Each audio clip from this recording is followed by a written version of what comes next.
Fun fact, Adolf Hitler was also a convicted felon when he took office in 1933.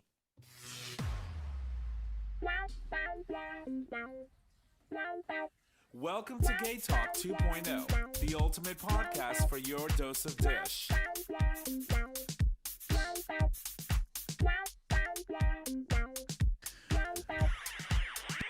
Given the nature and the temperature in this country right now, I don't know if I would consider that a fun fact, but it is disturbing nonetheless to even imagine, because, we have a president right now that is, hashtag not mine, that is in office that has been convicted of a felony. So there's that. Ladies and gents, welcome back to another episode of Gay Talk 2.0, an LGBT podcast. We are streaming live on our YouTube channel for all of our Patreon supporters. And you can access that live stream, obviously, by supporting the show on the day of recording, or you can, see it the week after once we release the episode for public consumption. My name is Tom, and I'm your host. And as always, I'm in the studio with my amazing co-host, starting with the first one. Hey, y'all, Nick or Trash. And J-Bear, a.k.a. your boyfriend's boyfriend. Love it, darling. So, Trish, you remember a time where you weren't really separating those two? Oh, yeah. I'll never forget it. Neither will I. But we're back. It's been exactly a little over a week and a half. And as we can see, Dictator Trump is ruling by executive orders and causing quite the turmoil. As we move into not even completing week 2 of his undeserved presidency. And we're just sitting back and watching shit just unfold and go nuts. And it's insane. So before we get into all that craziness, obviously I'm going to toss it over and do a Hold on, I just wanted to share one fun fact. Yeah, go for it. All right, so you shared one fun fact about Hitler. I'm going to share another. Go for it. Can you guess the first group of marginalized people that Adolf Hitler or the Nazi Germany persecuted? Were gay people? Trans people. Trans. Who's under fire right now? Trans people. The LGBTQ plus community as a whole, but yes, Yeah. focused on trans. Yeah, it's pretty intense to see what's going on now, with the military ban. Now for transgender members who are willing to serve. And this coming from someone who actually dodged the military. You can take the camera off me now, by the way. So here's this is coming from somebody who actually dodged being drafted because of bone spurs, yet you don't want someone who's willing and able to serve to do what they need to do for our country and serve our country and protect our rights and freedoms because of how they identify. Trying to take away. So here's the rest of that fun fact. I'm going to read it all because it's very interesting. Yes, Adolf Hitler was convicted of a convicted felon when he took office as Chancellor of Germany in 1933. He was previously convicted of high treason following his failed coup attempt, the Beer Hall Putsch, I guess it's called, in 1923, and served a short prison term where he wrote Mein Kampf. Mein Kampf. So yeah, he tried to basically take over. Yeah, so it was an insurrection. Yeah, pretty much. I mean, mirror. Does on the wall. Does it sound familiar? Right. Now it's disturbing to see. As a society, one would hope that we would learn from our history and learn from our mistakes and grow from our mistakes, right? And that is the expectation. And that is what we're taught in school, right? You make a mistake, learn, try again. Honestly, I blame Ozempic because, they say elephants never forget. Well, we're losing all that weight. Yep. I don't know. She still hasn't forgotten. It's real bad. No, it's disturbing because, as a society, we have been brought up even in school, at least when I was going to school and when you were going to school, that, if you make a mistake, we didn't reward, 4th, 5th, 6th, 7th, 8th place, we didn't have pity trophies. A participation trophy. Right. And so for us, it was if you didn't make it, you brush yourself off, you pick the yourself. Hunger Games. Yeah. And then you try again. And you keep doing it until you're finally successful and you become a success. Practice makes perfect. That was the mentality back then, right? And to think that we were taught that you learn from your mistakes and you learn from history and you avoid making the same mistakes. And here we are. We have a blueprint, right? Hitler literally left us a blueprint on how to become a dictator and how to put an entire population at arms in fear and afraid, and to take over and call media that is doing, the job of reporting the truth, fake news, and all of this. And you say to yourself, how are we in 2025, decades after World War II and Hitler and the whole nine yards and the Holocaust and all the devastation that was, how could we willingly as a society be going through that again? And I say willingly for... Well, honestly, it's because they, he appeals his rhetoric and the way he speaks and the way he addresses issues that people don't quite understand or haven't been quite figured out yet, like immigration, for example. Right. The way he speaks and the way he portrays what his ideals are, it appeals to, and I'm sorry to say it, not necessarily everybody, but what seems like an uneducated base. You're not wrong when you say that, right? Well, no, because I know a lot of people that are educated and still voted for him. Right. But I feel like they're being, dumbed down in a way. I had a conversation this weekend on Saturday with a family member, and I said, "Well, this week, like, you have to at least admit that this week has been a shit show." And he was like, "No, I pretty much agree with everything he did, with the exception of, like, one of the appointees and pardoning the insurrectionists." And I was like, "Are you fucking kidding me?" And so I said to him, I was like, "What about birthright? It's a constitutional right. Like, you think that should go away?" And he was like, "Well, I don't disagree with the fact that things need to change." And I was like, "But taking a constitutional right away is not the way to change it. You really have to look at, like, how do you reform the issue?" And then I looked him straight in the face and I said, "This person and this person who are a part of our family, cousins," I said, "they would not have legal citizenship right now if they didn't have birthright, because their mother was not an American citizen." Right. They're an immigrant. And the response was, "Well, it wouldn't really have affected them." And I was like, "Well, why? Because they're white?" Right. It would. I mean, he may have a point. He may have a right? point. Because they wouldn't have been targeted. Right. They wouldn't be targeted, because when you think about what's happening now and all the raids that are happening, the majority of these raids are happening in blue states, right? And they're happening in communities of individuals that are low income, marginalized communities. That's it. Marginalized communities of color. I don't necessarily think that they're just happening in blue states. I think we're just getting a lot of the reports out of the blue states because they're the ones that are, like, pushing back against, as they should. Yeah. I just think it's very it's disturbing, right? Yeah. And obviously there's a lot more that we're going to talk about. There's a lot of executive orders that have been signed, that have been rescinded, that shit is happening. Even in Puerto Rico right now, they're arresting and deporting Dominican immigrants into the island, and just Or outside of, like, off the island. taking them off the island, sending them back to DR. And a lot of them are are citizens. It's insane. They're just, they're targeting people. They hear you speak Spanish, they automatically want.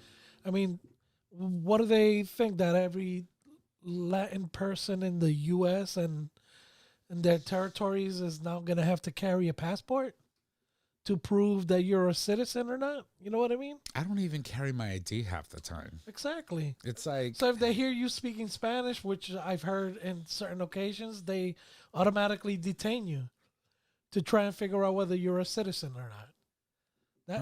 That's good luck. Yeah, that's They'll let it's me gonna go be a though, shit show. because I'll be like, "Oh, you cute."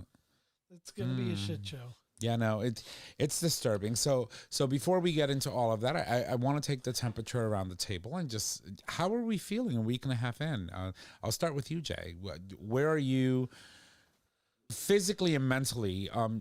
It's been an exhausting week and a half. Yeah, well, like I was telling you guys earlier, I've tried. I'm trying to watch less of the news articles. Right. They're starting to stress me out. Right. I mean, I have a lot of family members that are immigrants. Right. Married into the family or not, but they're family members, 30, 40 years out here. Right. So it's in the back of my head. It's a constant worry now. I one of my brother-in-laws is Mexican, and my sister's disabled. He carries the household. If anything happens to him, my sister's basically homeless. You know what I Right. mean? She has no way of making bills, meet and pay the rent and do what she needs to do. Right. Just as an example. So it affects everybody and anyone that has family members that's married to individuals out of the country. And I've heard, talk, and I'm not sure if it's, 100% true or not, but if there are individuals now, from what I've heard, they're saying that if you're married or you have relatives that are currently in prison or in jail that are not, Native Americans, that they may be deported as well. So, that's adding on to stressors nationwide, I think. It's a shit of show. course, It's a shit show. I think it's pretty nuts. It's pretty nuts. What about you, Trish? Where are you from a mental health perspective, a physical, because a lot of this stuff, it's very taxing on us, but it also manifests physically. Mm-hmm. Are you experiencing any of that a week and a half in? I mean, we have to deal with this for another 4 years, I will or potentially more. physically, I feel like I've not just me actually, but like a lot of people that I surround myself with, I feel like they've been feeling a lot of exhaustion. Right. And that could be stemming from that. I think something. I don't know if I talked about this last week, but with everything going on, I was really good when I left Florida with my family. I was like in a really good place. Did I talk about this last week? You did, but obviously, More things may have happened changed. this weekend. Yeah. And after everything that's been going on, I haven't even talked to some of my family members, and I talk to them all the time because I'm just so angry at them, and I feel guilty about being angry because everybody has their right to choose, their right to vote. Right. And their right to their opinion. But at the same time, I'm looking around the country and I'm seeing everything that's happening. And I'm just so angry at them. And I want to talk to them. But I feel like every time if I were to pick up the phone and talk to them, I'd be like, you're a fucking dumbass. Like, what the fuck did you do here? Right. I mean, even when it came to yesterday's executive order about freezing federal funds, like, do you know, like, luckily that was overturned. We'll see what happens with it. Or they rescinded the order.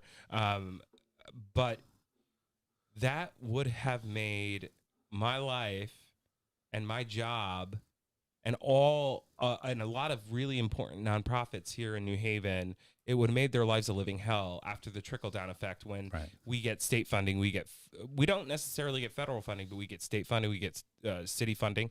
And then you look at an organization like IRIS, which is a local organization in our sanctuary city for refugees and replacement of refugees.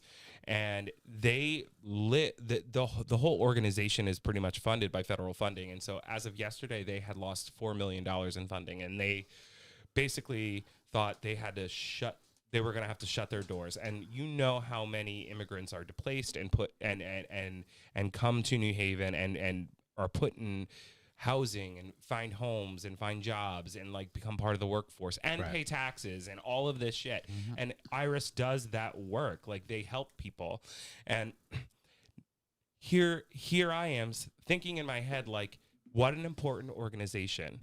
Now they need to find $4 million in funding, and all of our local funders are going to rally and they're going to get behind this organization.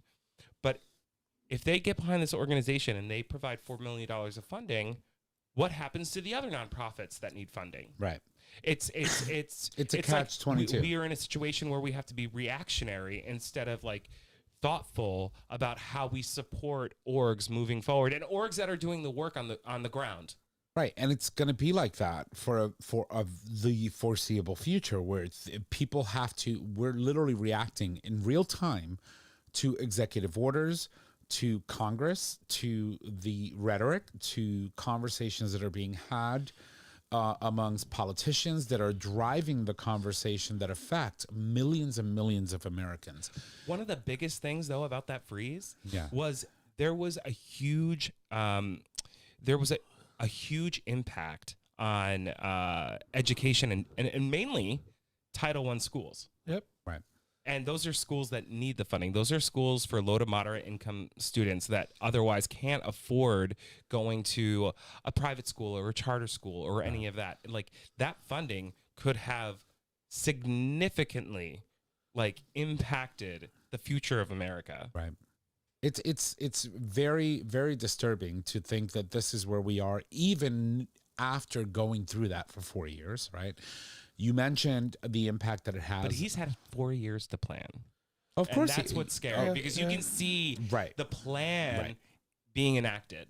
Not only that, he had 4 years. Not only did he have 4 years in office and then 4 years of a break to sort of kind of sit there and simmer what he could have done different the first 4 years, he doesn't have, or we don't have, the safeguards that we had in round one, right? Like the Mark Millies and all of these other individuals that were people that had been in politics, that had been in the circles of politics and knew, no, you shouldn't do that. He had a lot of people in his administration in round one that said, you shouldn't do that. We also had a Supreme Court at the time that pushed back. Of course, and we don't have that. But one of the things that I wanted to mention, and I wanted to play a very quick, I don't know if it's quick, but I wanted to play a quick soundbite. You mentioned the city of New Haven. You mentioned the fact that we're a sanctuary city. You mentioned the fact that a lot of these, executive orders that are being pandered around and thrown out like fucking Cheerios at this point, how they affect cities like ours. And I wanted to take an opportunity to go over or at least listen to our mayor address this. Before you play it, Yeah. I want to give a little background on it. Yes. Y'all know I am co-chair of the board of the New Haven Pride Center. What I cannot take credit for is this. My other co-chair and the ED, JC, did, when we knew he was going to be president, did a very, very deep dive into 2025, Project 2025. Right. And in that project, they literally, and again, I was not a part of this process. I basically told them, I'm like, I just don't have the bandwidth for this right now, but I will support you in any way that I can. But they did a very deep dive and they identified anything and everything that could affect the LGBTQ plus community and other marginalized communities in New Haven. And what they did from that is they developed, in a very short amount of time, a very in-depth LGBTQ resource guide.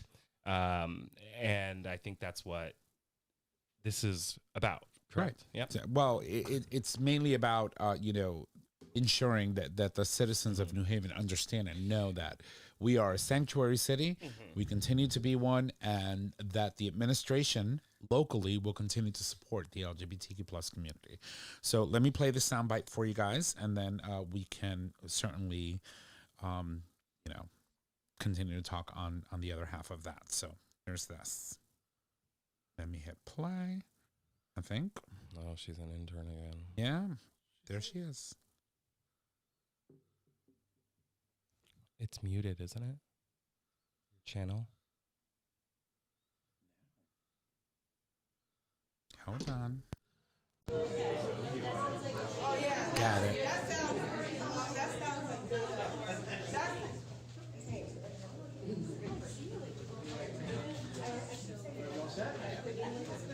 Great, thank you all. Thank you all for being here. This is the mayor of New Haven, Mayor Elicker.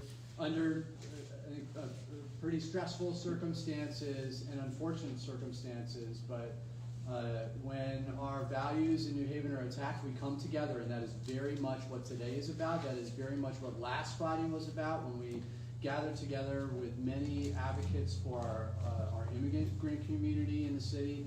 We come together because we want to ensure that everyone in New Haven feels that they are welcome. We are a welcoming city, and today we're focusing on that inclusivity in particular in response to some of the extreme rhetoric and executive orders that are coming from President Trump and his administration.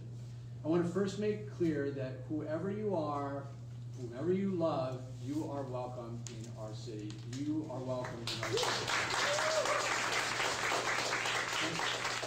And we are committed to doing everything we can, everything in our power, to ensure that all of our LGBTQ plus residents in our community continue to feel welcome, continue to feel safe, and a deep sense of belonging as valued members of our community. Our LGBTQ plus residents are essential. They're essential as a part of our New Haven family. President Trump said in his inaugural address, quote, that he will, quote, end the government policy of trying to socially engineer race and gender into every aspect of public and private life.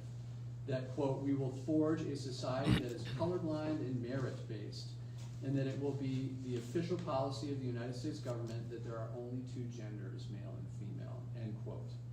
I've got news for you, Mr. President. That is not the official policy of the city of New Haven. Yes. And it never will be. Yes. So I think that his words were very comforting for members of the community, especially those that were in attendance at the Pride Center. But it speaks volumes and also highlights the importance of understanding how local government plays a huge role in pushing back on federal efforts to suppress our community in any way, shape, or form. Because we build the foundation, the building blocks locally on how we're going to operate as a society, right? Where we live, where we feel the immediate impact. And I think those words by the mayor of New Haven, Mayor Elicker, were just transcending in a way that really just showcases how dire things are going to be for the next 4 years for cities like ours. On Reddit, there's actually an article stating LGBTQ plus youth flee hateful states. They're claiming 266,000 young people have moved to more inclusive states. Right. Based on rulings and new policies that other states have put in place. Right. And it's disturbing. It's crazy. Yeah, I mean, I think you got to look at it this way. In the political stance, right? They're American refugees. They're not just migrating. They're American refugees fleeing political violence. Right. And targeted political violence. Absolutely. And I think they're being segregated. By an apartheid government. Right. It's insane to think that, as a society, we know what happened in the election. The man won the popular vote. The man won the presidency. He was elected by the majority of those that voted. And that this is the reality. This is the reality we exist in, and we have to. Like you said, I'm getting a lot of anxiety. I'm building a lot of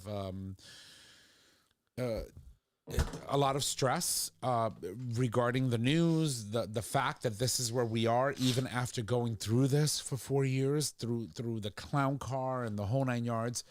But I removed myself shortly after the election from mainstream media, but I have to get connected again. I have to understand what is happening, what is being reported, what executive orders are being executed, and how that impacts not only us as a community but humanity and people and members of people that live in the US that support our economy greatly. Absolutely. Right? And, for all this talk, all this negative talk about people who come here that are undocumented or they may not be here with legal status, the fact that they are a huge driver for the way our economy functions, right? From, taking on the jobs that a lot of Americans, wouldn't want to do. I know people that would much rather sit on their couch and go collect food stamps and federal government, aid before they go out on a field and pick fucking cilantro. Yep. But these people come here and they work hard and they're human. We're not talking about illegal aliens. We're talking about human beings. Yeah. And now, there's reports coming in where there's federal agents that are also harassing Native Americans. I mean, right. I was actually reading a story about that. Amid some of the raids, and I mean, it's in their fucking name. They're Native Americans. Right. I think, unfortunately, with the way things are, you're gonna see a lot more of this because they're gonna take these quote unquote raids and use them as a means to try and get into places and harass individuals that think are not in line with their views. Right. And you're seeing, right, and not only are they executing and doing all of these things that are just absolutely devastating for humans, for people, you're seeing the effects that things like this are having on the economy. You're seeing prices of groceries go up, right? If no one is out there doing the job of picking that crop, it just rots. What happens? There's a trickle-down effect. You go to the supermarket, and because you don't have a variety of things get more expensive. Mm-hmm. You're seeing that with eggs, right?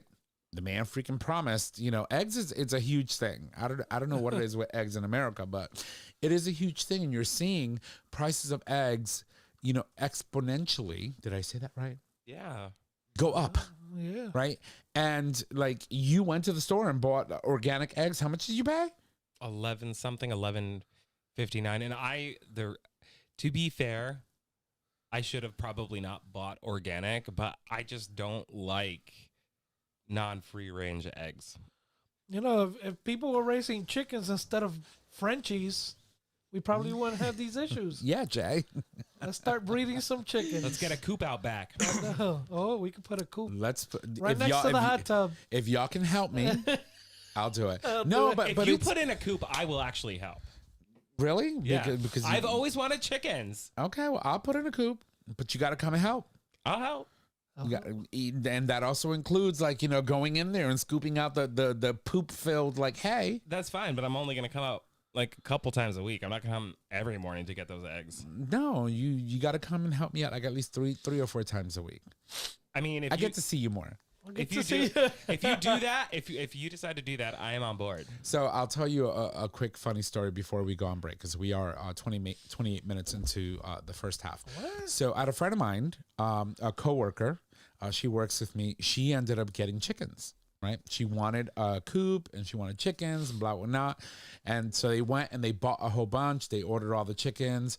And we had this cute little chicken that had like a little mohawk. We named her Matilda.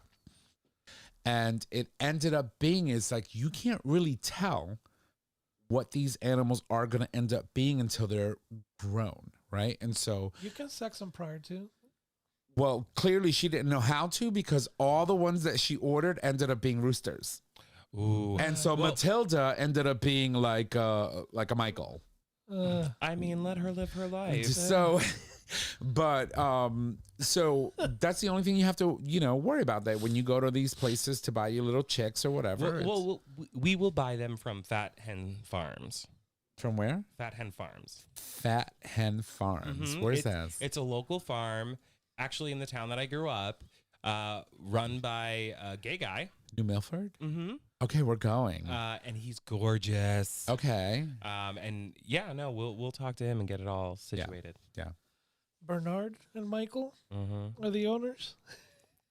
How do you know? You just looked it up. They are hot as fuck, right? Uh-huh. Uh, Yeah. they got cute chickens, actually. Oh, they have quails, too. Mm-hmm. Tom would need I to want- eat like I wanna- 62 quail eggs just to fill. Just to fill myself up. I hate you both. I love how they put little hats on the quails. Oh my god, I love that. They have an Instagram channel. Check it out. We should. Let's plug them. Oh, they're Let's get them to cute. come on the show and talk about it. Okay. All right. Well, that being said, let's take a quick break. We'll be right back. All right, ladies and gents, welcome back from the break. And we are refreshed and we did all the good things that we need to do during break to come back and be able to vocalize in cursive or whatever that may be. What we're about to talk about for the next 30 minutes. Yeah, it's definitely cursive. Ooh, girl, those tequila shots. I'm just glad it's not me this time. They do it. But anyway, coming back, one of the things that we've seen a lot of in recent days has been the attack on DEI programs. We talked a lot of this. We talked a lot about this in the last episode that we had. But are you okay? Are you having a moment? Yeah, hold please. I just want to show you something. Yes. There's always that one that doesn't listen. Okay, hold on, people. Oh. I'm sorry. Yeah. See? And crotch. Told I'm telling you. you. It's always crotch. But anyway, so we've seen attacks on DEI programs, and I just wanted to quickly read from my phone an official declaration, which was, I told you. See, now you can't unsee that shit. An official declaration from the U.S. government in regards to the DEI workforce, and the subject is to pause special emphasis programs and related activities and events. So the agency is working internally with the department to implement executive order ending radical and wasteful government DEI program and preferring and initial It's small print, rescission everybody. it's very small. Of harmful executive orders and actions dated January 20, 2025. It says, we are receiving questions across the workforce on ways forward with special emphasis on programs, special observances, agency resources, resource groups, affinity groups, and employee networking groups. DEI, which stands for Diversity, Equity, or DEA. DEA will pause all activities and events related to agency special emphasis programs effective immediately and until further notice. Additionally, special observances hosted throughout the year by the command elements, directorates, and special offices are also paused. These include observances related to the following. And tell me if this is not telling of the days to come. In January, we will officially not celebrate the birth of Martin Luther King Jr. birthday. February, we will officially not celebrate Black History Month. In March, we will officially not celebrate Women's History Month. In May, Holocaust Day or Day of Remembrance. Also in May, Asian Pacific American Islander Heritage Month. In June, Pride, which directly affects us. Also in June, Juneteenth, there will be no recognition at a federal level, according to the executive order for the celebration of Juneteenth. In August, Women's Equality Day, August 26th. September 15th through October 15th, we will not be acknowledging National Hispanic Heritage Month. In October, we will not be acknowledging National Disability Employment Awareness. In November, we will not be acknowledging the National American Indian Heritage Month. This pause will not affect federal holidays. DEI DEA will also pause agency resource groups, affinity groups, employee network groups, effective immediately until further notice. So, because of this executive order and because of the actions taken by the federal government, some corporate entities have taken it upon themselves to also say, we're not spending any more funding or none of this in regards to DEI initiatives. Target is the latest corporate entity to drop all of its DEI initiatives. So Minnesota's largest Pride Festival dropped Target as a sponsorship. Target had offered to pledge $50,000 to the Pride Committee for Minnesota. And the Twin Cities Pride Executive Director, Andy Otto, tells The Advocate that they rejected those funds and in turn went ahead and doubled those funds within 24 hours from other entities that would support DE&I. And they're not the only ones. You have entities like, the Home Depot. You have entities like, for example, now Target, Walmart. All of these, entities that support marginalized communities, or that at least are supported by. Let me rephrase that.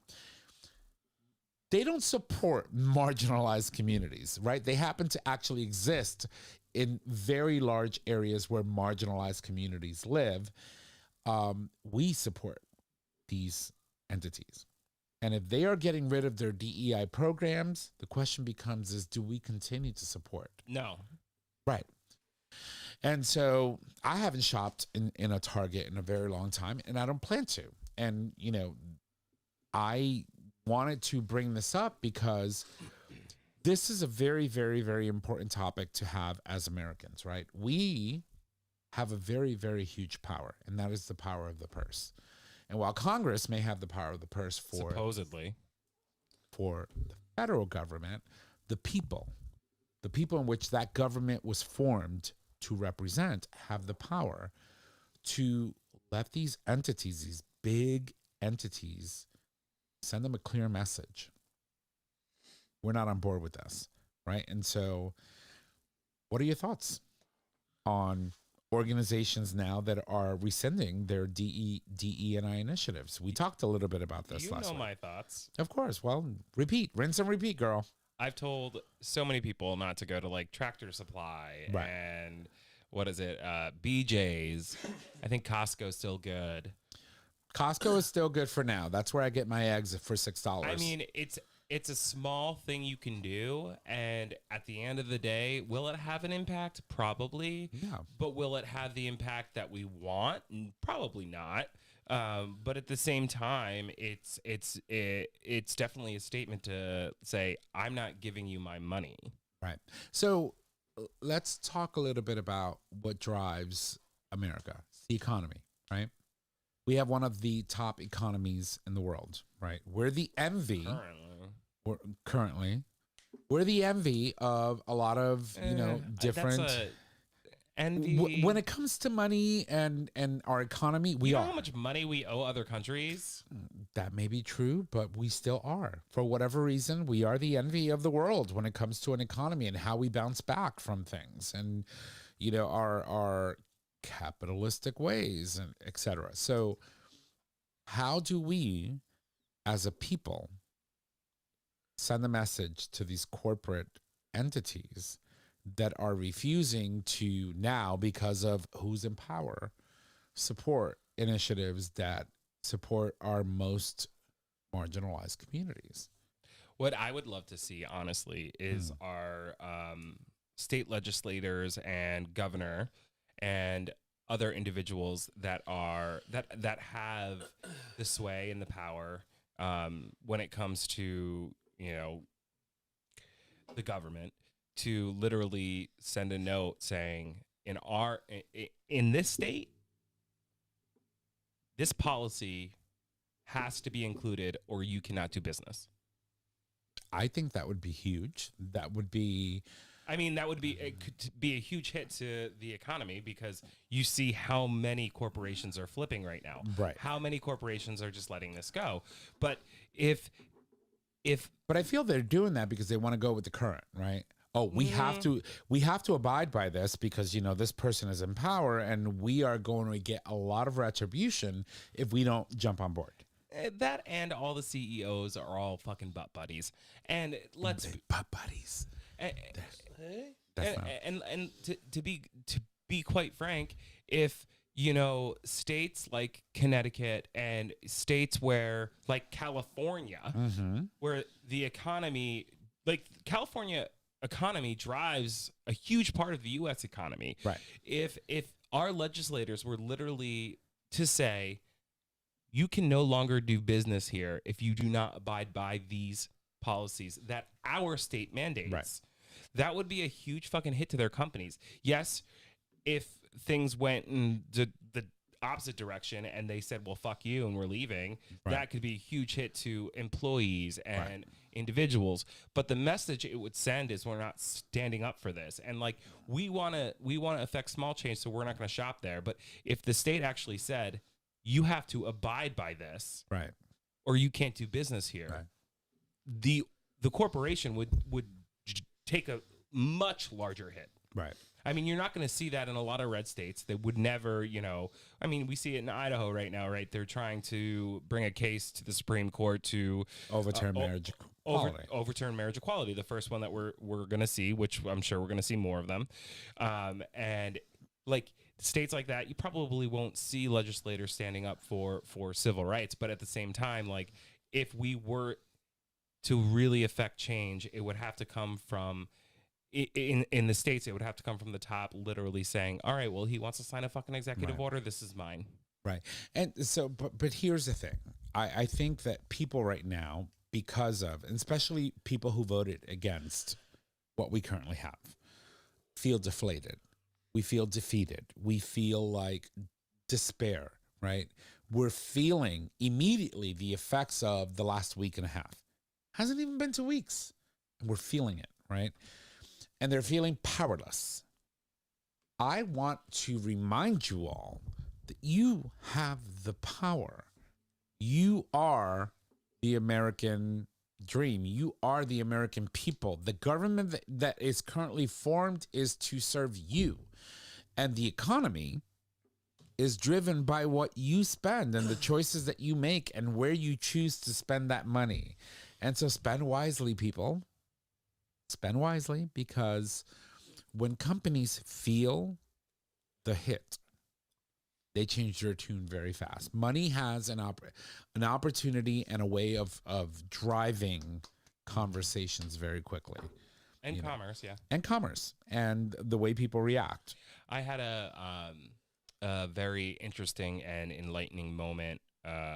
We had a full board meeting this week for the Schubert Theater, which, as you know, like a lot of nonprofits are obviously committed to DEI. They're committed to inclusion, breaking down barriers and creating access for people. And we had a full board meeting this week, and we had a lot of really good news to share. And it was actually a great meeting.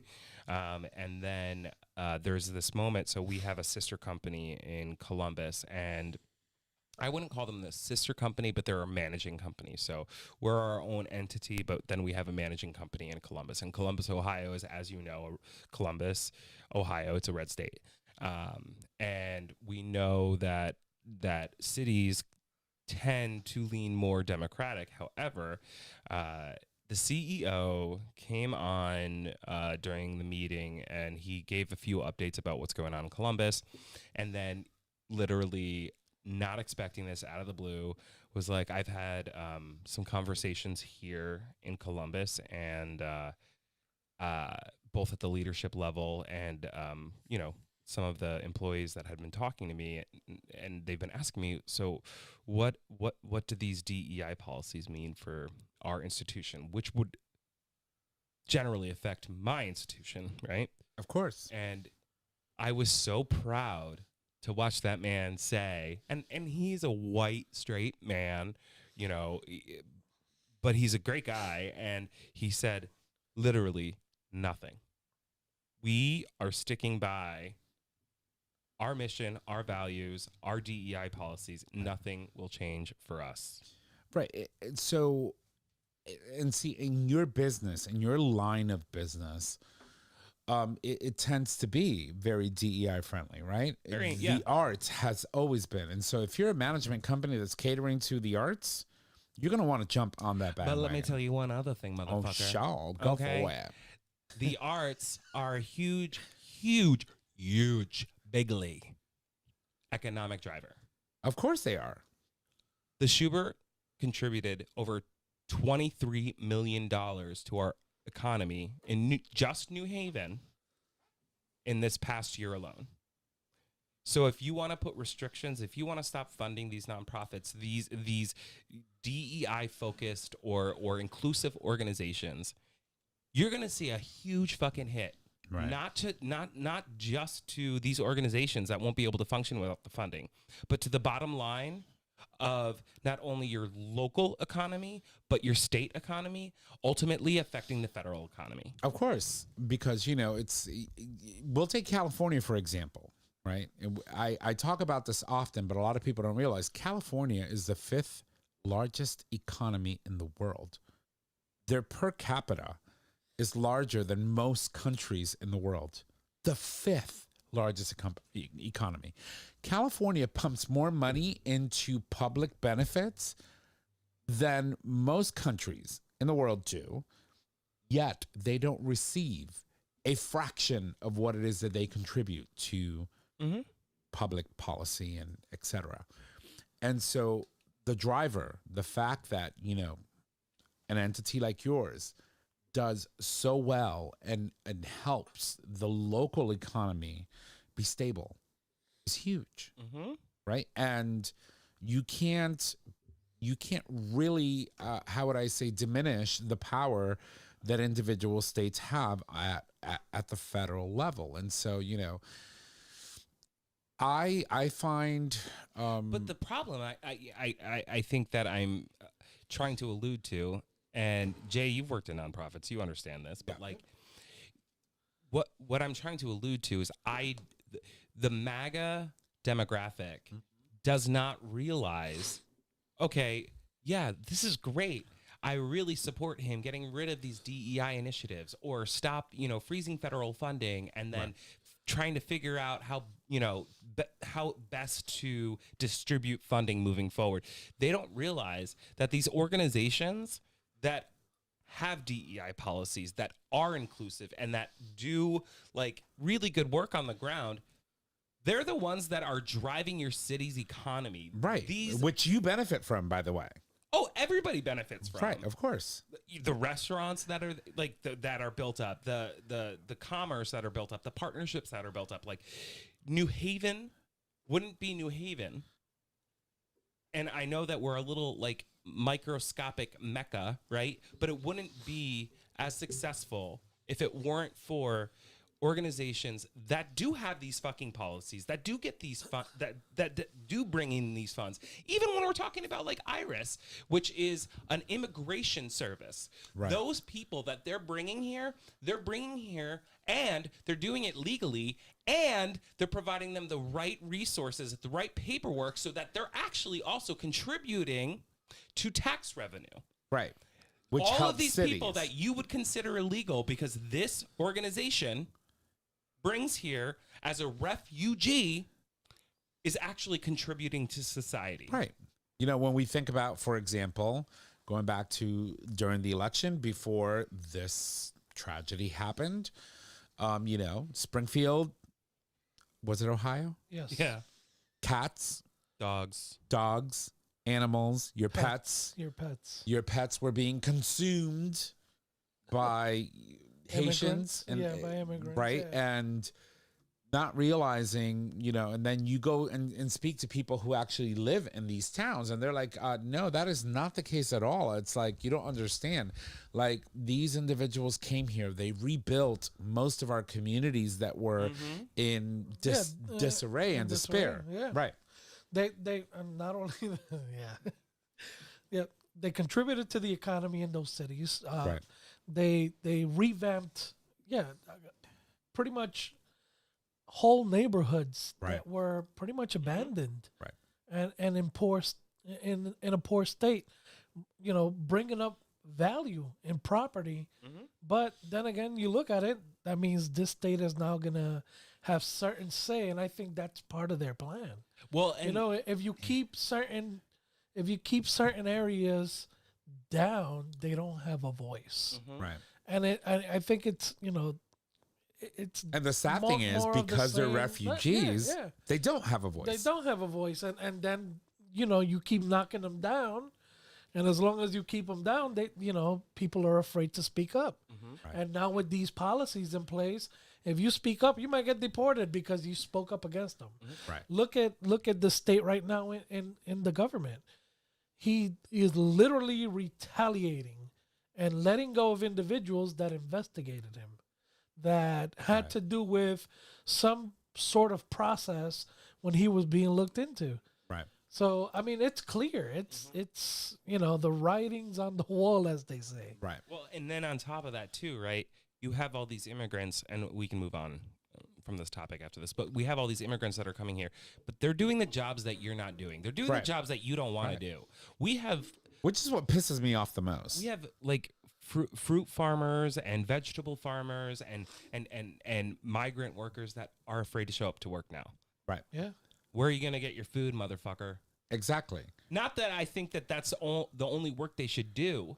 No, but But it's they come in it's and they do it, and very- they don't have an issue doing it. It's That's a the whole very thing. critical part of our economy. And this is what this idiot doesn't understand. It's like, these individuals are coming here and doing the work that Oh, no, he an understands it. entitled American doesn't want to do. They would He- prefer to go and collect unemployment, or I got fired. I'm not going to go pick fruit in a field. He I'm understands gonna that he go doesn't give a collect- fuck because Right. it doesn't affect him. It And doesn't, right. And he has crafted a narrative in which people are not looking at that. They're looking at the fact that we have a large population of illegal immigrants that are here, and he's crafted a narrative. They're here. Right. They're not paying into taxes. They're not doing this. They're not doing that. They're causing. They're criminals. They're eating your fucking dogs. Like, he's not saying. Right. But they also pick your fruit, your veggies, and everything that you get at the store. Right. And so when those prices go up, don't come crying to me. Right, and that's the sad part, right? It's like you see all of this happening, and they're yet still believing the fact that these illegals, as they call them, are here to take our jobs you don't even want. And look, let's be honest, let's be fair. Jay even said it last week when he had a run-in with somebody who was illegal, right? There are things that need to be reformed. The immigration system is broken. It Yes. needs work. But work does not mean deportation. It means look at the infrastructure, figure out how to fix it, and fucking fix it. Provide opportunities for the people that are here Right. to get what they need to become legal citizens. Provide resources if they need funding, if they need small grants, provide them those grants to get Right. the information, the education, and then take the test. And then when it comes to the border, let's figure out the best way to bring people over legally.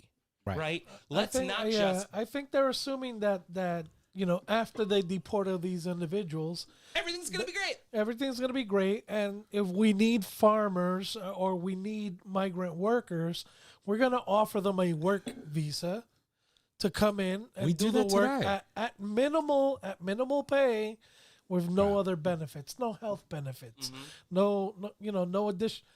Who's going to take that? I mean, they're technically doing it now, but they're getting paid well. Right. You know what I mean? So It's they're trying to they're basically saying you can't have this job anymore. Get out of here. Right. And then call them back and be like, hey, we're gonna offer you your same job at a lower pay with more restrictions and no benefits. Right. You know what I mean? So I It's- think that's the way they're looking at it, and they think that it'll help the economy, and it's gonna put it. Things are gonna get bad. Oh, it's Things gonna are get very bad. Yeah. Yeah. We're literally gonna end up eating our pets. It's literally deplorable to Yeah. think that this is where we are, even after experiencing the first round of 4 years of this asshat, this dictator, this regime, because it's not even a presidency. This is a regime. Okay. And so I will absolutely repeat what I posted on my Facebook page, which, by the way, I got personal messages like, really? Like, do you have to go there? Yes. Hillary was fucking right when she said they're all a fucking basket of deplorables. Every single fucking one of them that supported this man, including him and his people.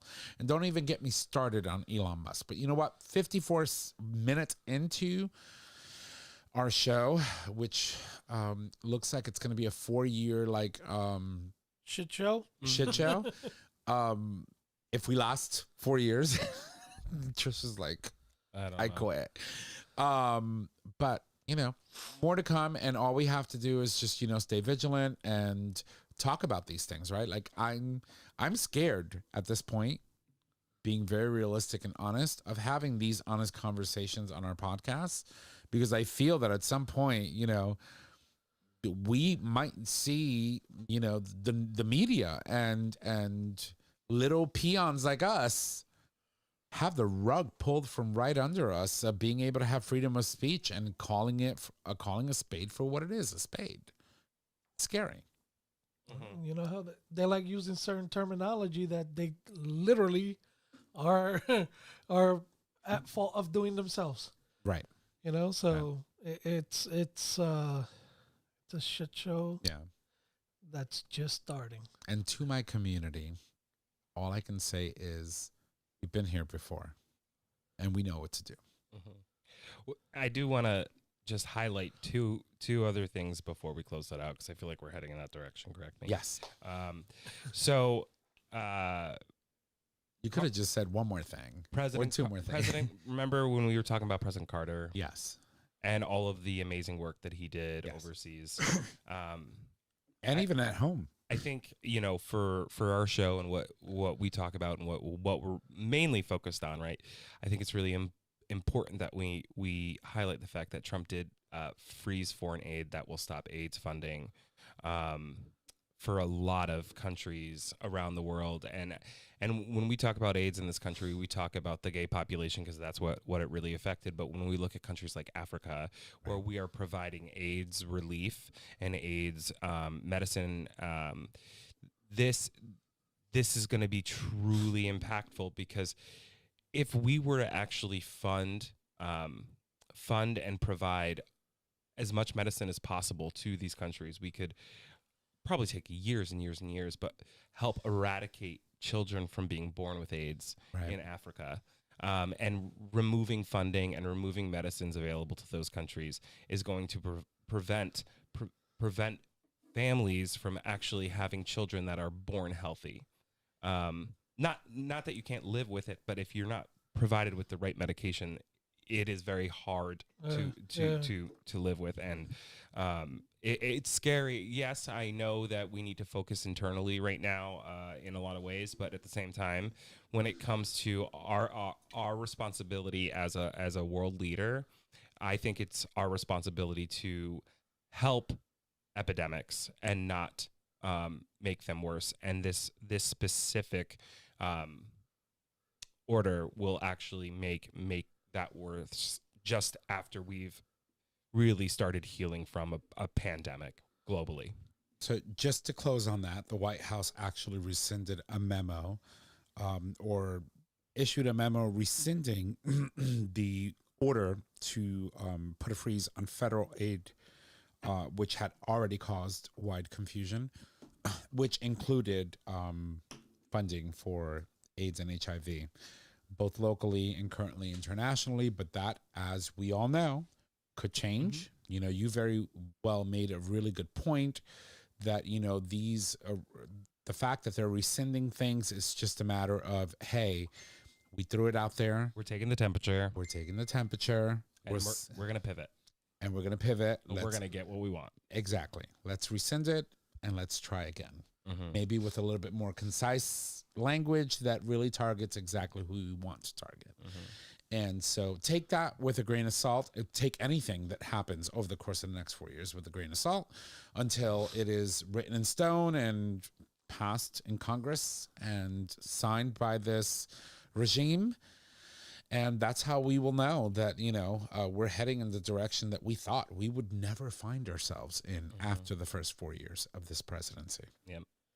And the last thing I'll say, because I really know we have to wrap this up, is another scary thing that came through today is Trump signed an executive order banning federal support of gender-affirming care for anyone under the age of 19, which that's a weird number. 18, you're an adult. So I don't understand why they would pick 19. But the reason I bring it up is because just like the overturn of Roe versus Wade, this does actually affect all states throughout the country. Right. And it does affect these kids that are already maybe on blockers or already maybe going through the process, right? It is really going to make a difference in the trans community. And we just need to make sure that we're paying attention. We're highlighting these things. This is a fucking horrible thing to do to people. I've said it on the show. I mean, at the age of 18, make your own fucking decisions. You're an adult. But at a certain age, you have to have your parents make decisions for you.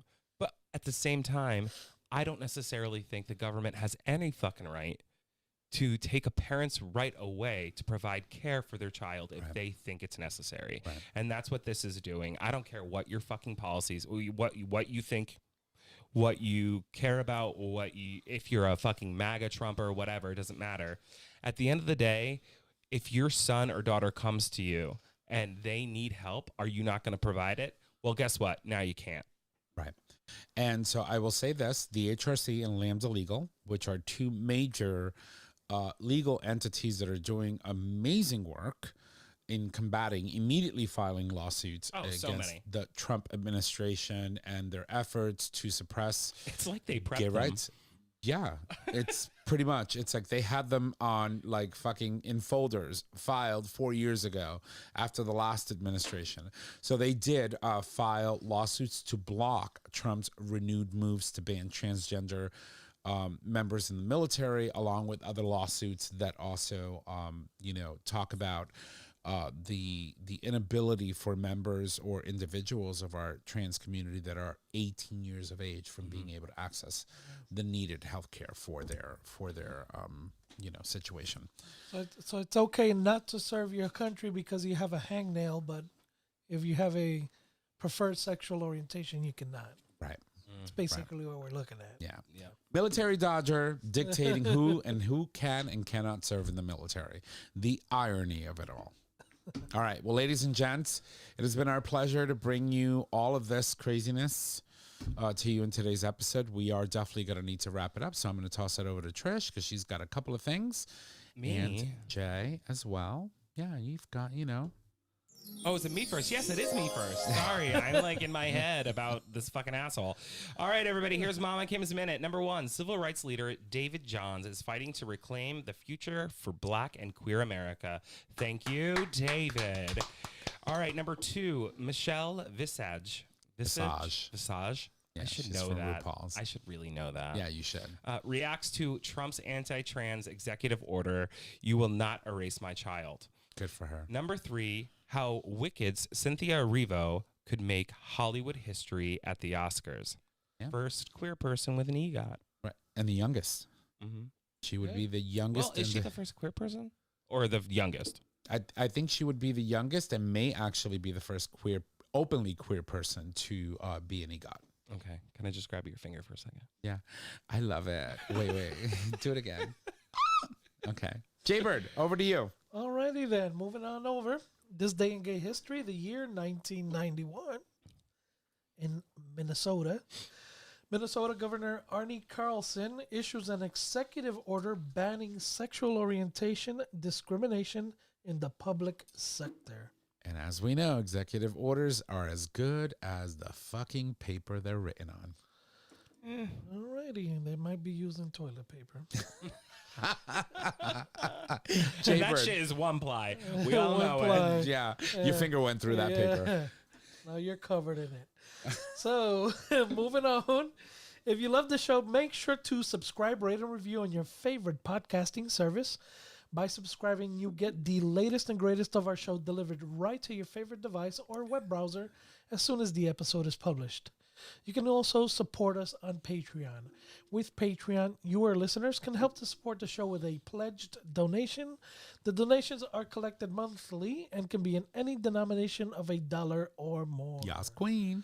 Alrighty, Trish, over to you. Thank you. All right, everybody, get the Future Method and all other products today. All products are doctor developed, can clean out without hurting your bum. Take confidence anywhere with the anal powder packs. Increase your stretch goals with the 3-piece anal glass dilation kit, and get all the information you need with Dr. G's book, But Seriously. Visit futuremethod.com to purchase your life-changing bum accessories today. When was the last time you used a dilation kit? Oh, I got a new thing. She's wearing it now. No. Yeah, she brought her. Can I have the her remote? new toy. Wait, is this the one that you were controlling with the phone? There's an app. There's an app, and you didn't know how to use it? I figured it out. Oh, and she had it on the plane. Yeah, I'm sure she Okay. did. Jay, over to you. Nice flight. All right. Ooh, Time to Keep it in your carry-on. talking about the carry-on. Mile High Club. Me, myself, and my dildo. I joined the Mile High Club. Okay, it is time to put a ring on it. And as always, our show is available on our website, gaytalk20.com, under audio podcast. It is also available as a free download on Apple Podcast, YouTube Music, and Stitcher Radio. Yas, queen. All right, you can find us on social media, Facebook, GayTalk 2.0, Instagram, GayTalk 2.0. You can email us at gaytalk2.0@gaytalk20.com. Tom, it's your turn. Good luck. If you need to reach out to us, just head on over to our website. Click on the Contact Us tab, which is located at the top of your web browser. There you can leave comments. You can suggest topics. You can submit a question for the cast or an individual host. You can also give us a call and leave us any questions you may have on our voicemail. Our phone number is 334-429-8255. And I'm not even going to say the Gay Talk part because I just screwed that up. But anyway, our show is available on our website, as Jay just said. And I want to thank you all for joining us on tonight's episode. Ladies and gents, that is our show. Thank you. And y'all have a good night. Bye.